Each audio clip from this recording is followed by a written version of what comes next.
Oh, I wish I could, but I'm swamped today. So swamped, SWAMPED, that's an expression that means I'm overwhelmed, I have too much going on. For the pronunciation, swamped. So the P goes straight into the D.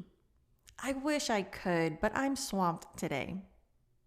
The next one, oh, sorry, but I'm slammed and I can't right now. So I'm slammed, the M goes straight into the D sound. That means the same as swamped. I have too much going on. Now, this one's important because I find that the contraction cant is very difficult for non-native speakers usually.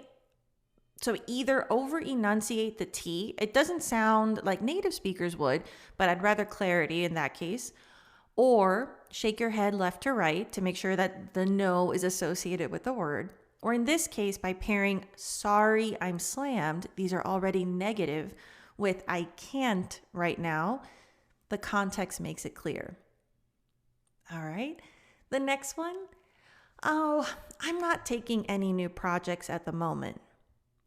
I'm not taking any new projects at the moment. Okay, that one you want to make sure that depending on what message you want to send, that your facial expressions match. I often like to pair something like that with the next one, but you can also use number 4 by itself. So thanks for thinking of me, but I can't. So thanks for thinking of me. Thanks for considering me. I love that one because it acknowledges appreciation and gratitude. It also kind of softens the blow, which means it makes it sound a little nicer. So thank you so much for thinking of me, but I can't. Or, oh, thanks for thinking of me, but I'm not taking on any new projects at the moment. So that one really pairs nicely with most of them. And the 5th one, oh, no thanks, I'm really busy. Okay, so this one's not good if your boss is trying to give you a project for work, but it is good if someone asks you, hey, we're all going out to lunch, do you want to come with us? Oh, no thanks, I'm really busy. All right, the next one, unfortunately, now is not a good time. So unfortunately, now is not a good time. So notice when we start with that adverb, unfortunately, typically native speakers will kind of stay on it a little bit longer just for that emotion. Like, seriously? So unfortunately, now is not a good time. Now this one you want to be careful. When you specify that now is not a good time, somebody who really just needs that favor might ask you for later. So if you know that this is a no, not now, not ever, maybe don't use the ones that say right now. All right. The next one, oh, sorry, but not this time. So this one's good, for example, again, like with the lunch example, or if someone says like, hey, we're going to happy hour after work. Oh, not this time. So that implies keep me in mind, maybe invite me next time. So, oh, sorry, but not this time. The next one, oh, sounds tempting, but I'll have to pass. Sounds tempting, but I'll have to pass. So I like that. The sounds tempting.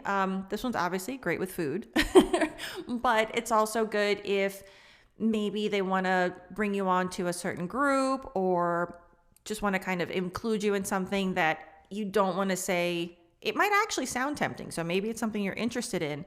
And even if not, it just kind of helps it sound a little nicer. But again, I always recommend pick the most genuine one, but this is also real life. So I want to make sure you have all the options. And the next one, I've got too much on my plate right now. I've got too much on my plate right now.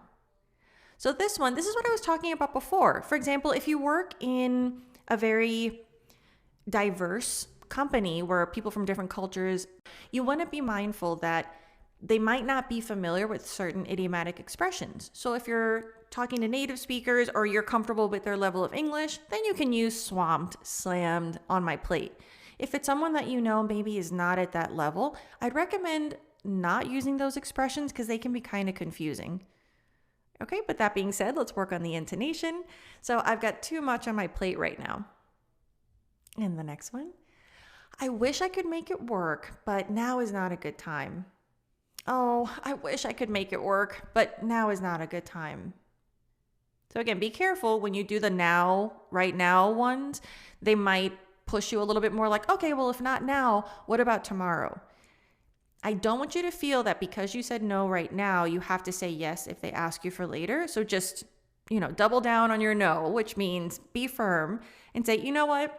Actually, I can't. And just, it's okay to say no. All right, next one. Oh, if only I could, but I don't have enough time to add something else to my plate. So here we have the plate one again.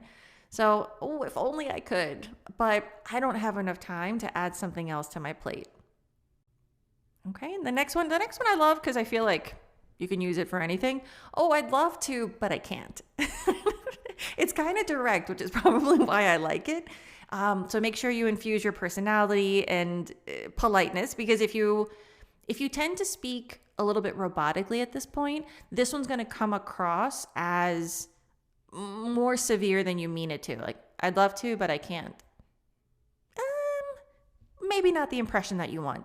So this is where, if you're not a very expressive person, sometimes using the more expressive phrases can help you be more personable.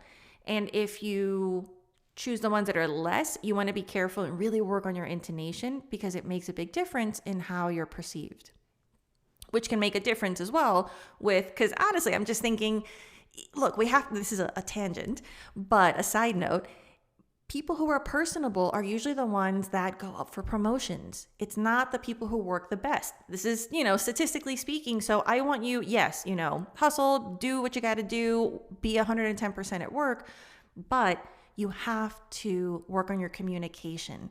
Be more personable. Make sure people get to know you, because that's the networking that you're going to need to get to the next level of your career. Okay, so back to this one. We have two more. We have three more. So I'm not taking on anything else right now. This is similar to one from the beginning of the list, just a slightly different expression. So I'm not taking on anything else right now. And the second to last one, under different circumstances, I'd love to, but right now I can't. Under different circumstances, I'd love to, but right now I can't. Okay, so this can be used much like some of the other ones we talked about to kind of soften the blow, to make it sound a little nicer. It's also a good one to use strategically if you want to be considered later on. And I want you to be specific. So under different circumstances, I'd love to, but right now I can't. Maybe next month after I finish this project, please call me back. I'd love to be involved.